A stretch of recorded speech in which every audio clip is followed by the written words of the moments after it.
Encore une fois, merci beaucoup d'être là, de prendre le temps ce matin. Bravo de vous être choisi.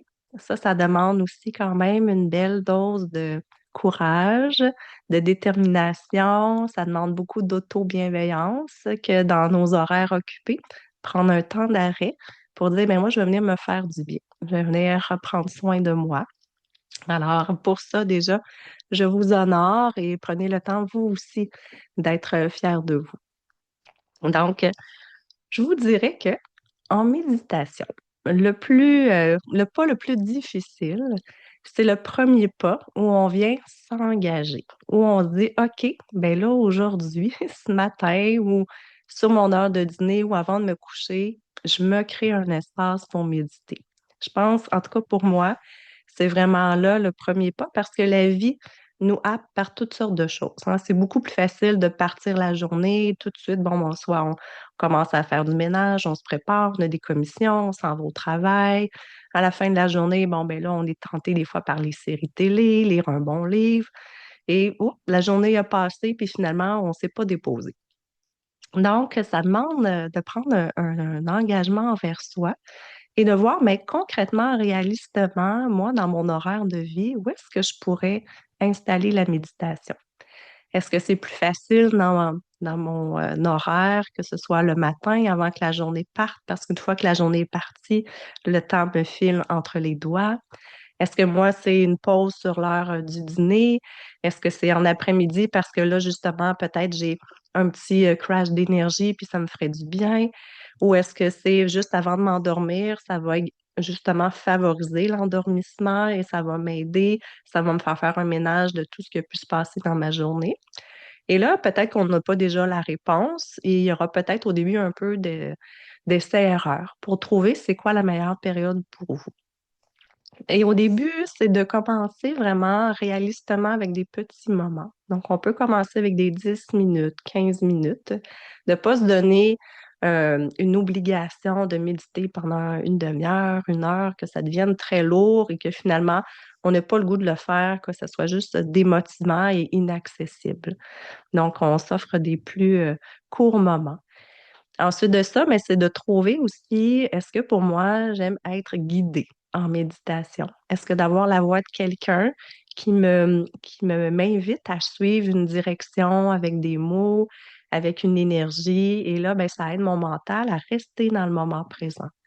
Est-ce que je préfère méditer lorsque je suis seule avec les pensées qui défilent puis je les laisse aller parce que j'ai vraiment besoin d'un moment de silence, de me couper de tous les bruits, les voix, les distractions autour? Donc, déjà là, ça peut être aussi, encore une fois, un peu de l'essai-erreur. Et c'est important de trouver la bonne énergie, la bonne personne qui va nous permettre de créer un état intérieur de calme, de retour à soi, qui va nous inviter à se déposer, à relâcher le système nerveux. Si on accroche sur la voix qui, oh, je suis pas certaine, il y a des mots, il y a des tics, il y a une énergie que je suis pas certaine que ça fonctionne. Encore une fois, ben, peut-être essayer avec différentes personnes. On a quand même la chance aujourd'hui avec tous les réseaux, les outils Internet qu'on a, d'être capable d'aller chercher différents essais de méditants, de guides qui peuvent nous aider, en espérant naturellement que moi, ben, je sois capable de vous aider à vous accompagner là-dedans. Mais en même temps, l'important, ce n'est pas nécessairement moi dans tout ça, mais c'est que vous trouviez la bonne façon d'amener la méditation dans votre vie. En tout cas, moi, c'est vraiment mon souhait parce que, comme je vous ai mentionné, pour moi, c'est tellement un outil précieux qui change ma vie vraiment au quotidien. Comment ça peut changer ma vie au quotidien? Bien, par des choses parfois toutes simples, hein. Il y a une circonstance, un événement qui arrive, c'était pas prévu autrefois, mais l'anxiété s'en mêlait, le stress. J'étais déboussolée parce que j'étais une personne qui voulait tout contrôler, qui était organisée au quart de tour. Fait que dès qu'il y avait quelque chose qui dérogeait de mon horaire que j'étais prévu, j'étais déstabilisée. Alors, la vie est la vie, hein. La vie va toujours bouger. La vie amène toutes sortes de circonstances, d'événements. Alors, il s'agit à nous de trouver une posture intérieure pour rester stable à travers ça. Et c'est ça que la méditation m'amène aussi, à trouver une stabilité intérieure. Il y a un beau mot pour ça qui s'appelle l'équanimité. Alors, c'est vraiment cette posture où on reste ancré malgré les vents autour de nous, malgré les vagues de la vie. Donc, ça a vraiment changé pour moi, comment je me sens à l'intérieur, de ne plus être visitée par cette visiteuse non désirable, l'anxiété. Et en même temps, mais ça a changé ma relation avec les autres autour de moi, avec mes enfants, avec mon conjoint, avec ma famille. Donc, je suis beaucoup plus patiente, ancrée, moins dans l'irritabilité ou la réaction. Donc, c'est vraiment, comme je vous dis, dans les petits événements du quotidien où on se rend compte que, oh, attends un peu, je pense que la méditation est en train de faire son effet. Il se passe des événements où autrefois, j'aurais réagi ou j'aurais intérieurement senti une contraction ou j'aurais pas aimé du tout la situation. Puis là, c'est comme l'eau qui glisse sur le dos d'un canard, ça me dérange plus, je me sens plus atteinte. Et on se rend compte que, ben, oh, à un moment donné, il y a un événement un peu plus grand, un peu plus important, puis oh, je suis un peu déboussolée, mais moins longtemps qu'avant, moins intensément. Et c'est comme ça qu'on se rend compte ben, que c'est payant d'avoir choisi de méditer. J'aime beaucoup cette image que mon professeur Nicole Bordelot nous disait, c'est de construire notre quai pendant que l'eau est calme. Donc, c'est pas en pleine tempête que c'est le temps de construire notre quai, ça va être beaucoup plus difficile. Donc, vaut mieux apprendre à méditer, à pratiquer la méditation quand dans notre vie, ça va bien. Parce que quand on commence à méditer, quand on vit déjà un événement difficile, que ce soit la maladie, un deuil, une séparation, un déménagement, peu importe, un gros événement, ouf, mais là, c'est difficile là, de s'asseoir face à soi-même dans l'immobilité, puis de voir le flot des pensées, puis de ressentir tout ce que le corps a emmagasiné. Donc, c'est vraiment un bel outil que la méditation. Alors, je nous souhaite là, de vivre une belle expérience dans quelques instants. Pendant quelques minutes encore, là, je vais vous donner quelques petits trucs, quelques petites clés de méditation. Donc, je regarde un peu mes notes là, pour voir que j'oublie pas ce que j'avais envie de vous dire et de vous partager ce matin. Il y a tellement de choses à dire, mais je vais y aller dans les petites clés là, essentielles. Donc, on s'est parlé que, premièrement, hein, c'est d'avoir la motivation, trouver un espace à son agenda qui est important.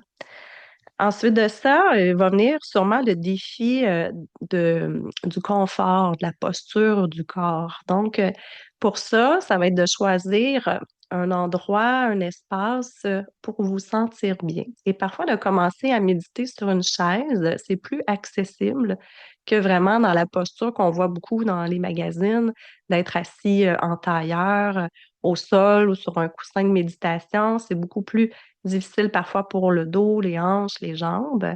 Donc, en posture assise sur une chaise, c'est beaucoup plus confortable. L'important, c'est qu'on s'assure que les deux pieds soient bien déposés au sol. Et à ce moment-là, le dos, tout de suite, va prendre la belle posture droite que l'on veut en méditation et ça va être plus intéressant. Donc, ceci étant dit, ça ne veut pas dire qu'il n'y aura pas quelques petites sensations qui vont apparaître. C'est tout à fait normal, mais chaque sensation apparaît et disparaît. Et ça, c'est un des grands enseignements de la vie, c'est que tout passe. Et en méditation, mais on apprend aussi à ne pas rester accroché à un inconfort, une douleur, à une tension et à la laisser passer. Donc, premier défi qu'on peut rencontrer. Deuxième défi qu'on pourrait rencontrer, c'est le flot des pensées. Et ça, je vous dirais que c'est le lot de tout méditant, qu'on soit débutant ou que ça fasse 10 ans, 15 ans, 20 ans qu'on médite. Chaque nouvelle journée nous amène une méditation différente. Parce que, hein, on se l'est dit, la vie est la vie, ça a bougé. Et selon ce que je suis en train de vivre dans ma vie en ce moment, ben, mon expérience de méditation va être teintée directement.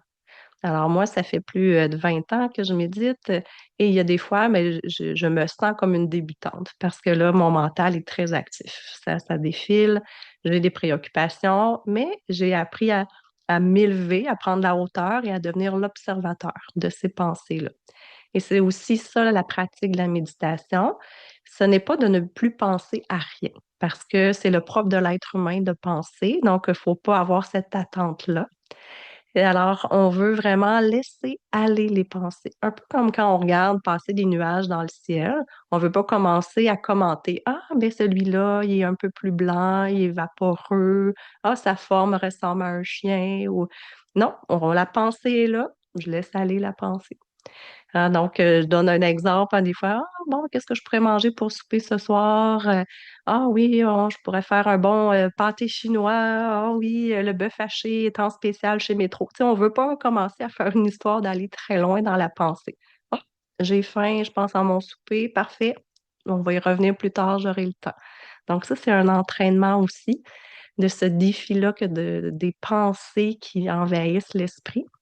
Et avec la pratique, on arrive à créer de l'espace entre les pensées et surtout à s'en détacher.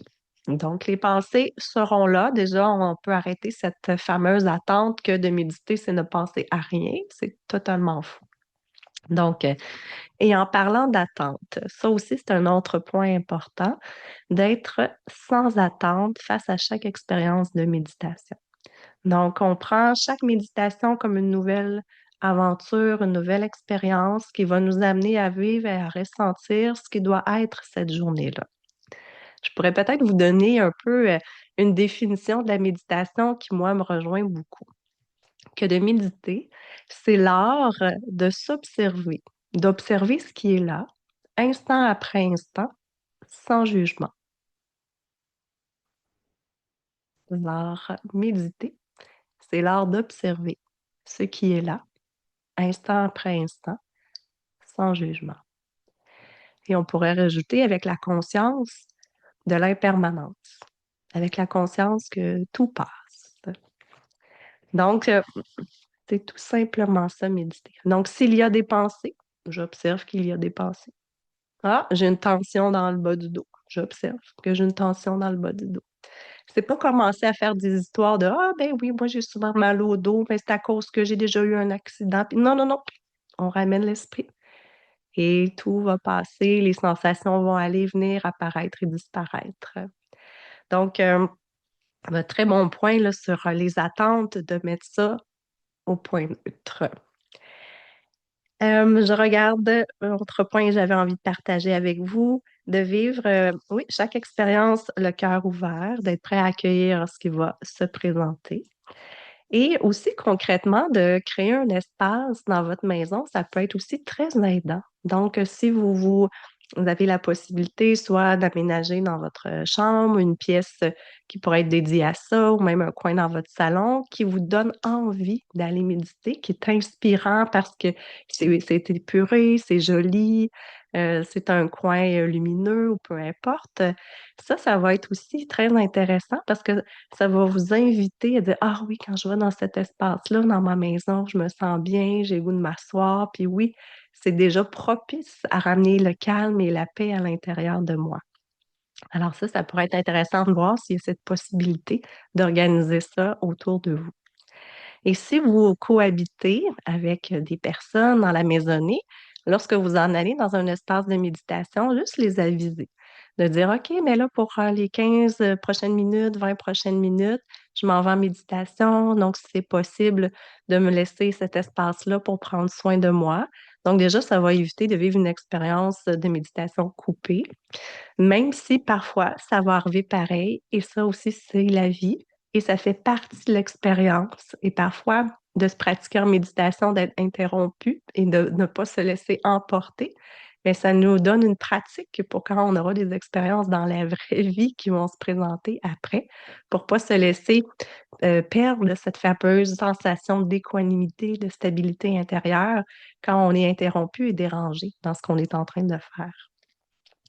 Donc, créer notre environnement, de prévoir, comme on se dit, le meilleur moment de la journée, de trouver c'est quoi aussi l'espace-temps que vous avez cette journée-là que vous voulez vous offrir.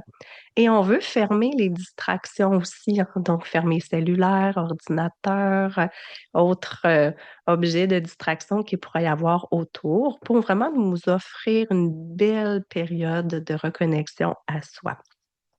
On a parlé qu'on pouvait commencer à méditer assis sur une chaise, mais si aussi votre corps est capable, on pourrait méditer assis sur un sofa, directement au sol, parfois avec un coussin de méditation ou autre. Donc, ça aussi, c'est des postures qui peuvent être intéressantes. Encore une fois, quand on commence, c'est de la curiosité. Alors, on fait un peu de l'essai-erreur, on voit comment notre corps réagit, comment l'esprit réagit. Et à un moment donné, on finit par trouver notre petit coin à nous, notre espace où là, ben, ça devient notre routine où on s'installe à tout instant. Pour nous aider aussi à vivre un beau moment de méditation lorsqu'on est en méditation guidée, que l'on souhaite aller chercher, d'avoir des écouteurs, ça peut favoriser aussi ce recentrement, cette reconnexion à l'intérieur de soi. Donc, ça vient couper un peu plus les bruits qu'il pourrait y avoir autour, soit les bruits de la maison, les bruits à l'extérieur autour. Il y a des personnes aussi qui aiment méditer avec ce qu'on appelle un loup, donc avec un petit bandeau sur les yeux. Ça pourrait être le cas aussi. Plus on ferme les différents sens du corps, mais plus on favorise le retour à l'intérieur de soi. Donc, de couper le regard de toutes les images, des couleurs à l'extérieur nous permet d'ouvrir notre regard intérieur.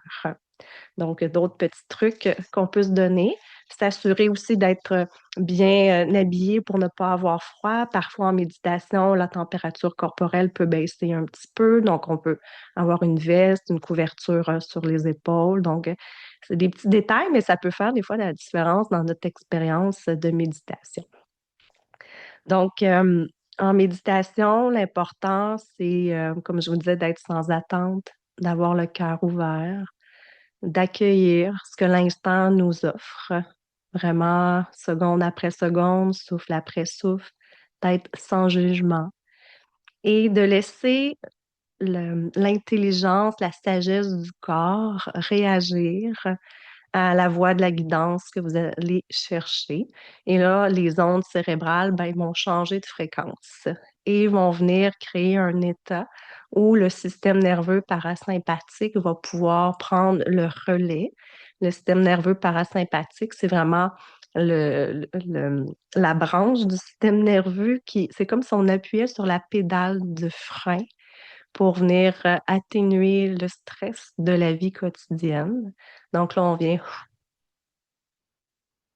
relâcher. Alors que quand on fonctionne dans le quotidien, comme là, je suis avec vous présentement, ben, je suis dans mon système nerveux sympathique. C'est normal, je suis en train de vous parler, d'expliquer des choses, je dois avoir un certain niveau de stress. Le stress en tant que tel n'est pas mauvais.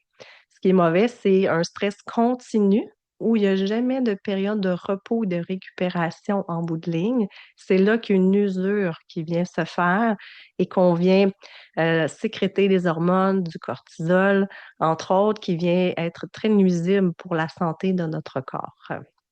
Donc, on va avec les outils de la méditation et ça, ben moi, ça fait partie des techniques que j'ai, de la façon que je vous guide avec ma voix, ben, de vous amener dans un ralentissement de vos ondes cérébrales pour vous amener dans une zone de relâchement, de calme et de paix intérieure. Alors voilà déjà plusieurs belles bases pour la méditation qu'on s'est données. Donc, on veut être dans l'accueil, même si c'est pas parfait, parce qu'il n'y a aucune méditation qui est parfaite, même si on a l'impression que certaines méditations, on pourrait les juger meilleures que d'autres, plus belles que d'autres, mais ça aussi, ça passe. Donc, on veut pratiquer le non-attachement à chacune des expériences méditatives que l'on fait. On l'accueille pour ce qu'elle a été, on la remercie, on la chérit, mais après ça, on la laisse aller. Et demain sera un autre jour, une autre expérience. Donc, voilà, ça fait déjà quelques minutes là, que je vous donne des premiers petits outils, trucs clés pour vivre la méditation. Donc, je voudrais maintenant déjà vous faire vivre une première expérience de méditation. Donc, ce que je vais vous inviter à faire, c'est à vous installer confortablement. Donc, peut-être déjà quand je parlais tantôt, vous vous êtes dit, ah, mais moi, déjà sur chaise, je suis confortable, je préfère être assise au sol, sur mon sofa, peut-être. Parfois, on a un matelas de lit assez dur, parfois on peut être assis dans notre lit aussi. Mais pour vivre la méditation, on ne veut pas être en posture couchée, allongée sur le dos, parce que là, à un moment donné, le danger, entre guillemets, c'est de tomber endormi. Parce que en diminuant les ondes cérébrales, à un moment donné, il y a une branche que le cerveau peut prendre. C'est soit on continue vers le theta, où on est vraiment là en méditation d'expansion, de connexion, ou on s'en va en delta, puis on s'en va faire dodo. Et là, nous, ben, on ne veut pas aller dormir, mais on veut aller se régénérer dans un autre espace. Donc, en restant assis, ceci étant dit, ça n'empêche pas totalement de ne pas dormir parce que ça peut arriver aussi. Mais déjà, on favorise une autre posture où là, le corps préférablement restera éveillé. Plus on pratique, plus le temps semble passer vite en méditation. C'est tout à fait normal. C'est vraiment d'avoir cette image qu'on est en train de passer un chemin. Moi, j'aime avoir en tête cette image comme si on était dans une jungle et que là, ben, on a deux sentiers. Il y a un sentier qui est vraiment tracé, qui a été pris des centaines de fois par jour, très piétiné. Fait que ça, c'est un sentier de la non-méditation, on va l'appeler comme ça. Puis là, on est en train, nous, de vouloir défricher le sentier de la méditation, mais là, lui, il y a plein de branches, de feuilles, et là, on est là avec notre faux à vouloir le défricher. Alors, ça demande un certain effort, ça demande de la pratique, de la pratique, de la pratique, de l'engagement, de la patience. Mais à un moment donné, ça devient le sentier qui est tapé.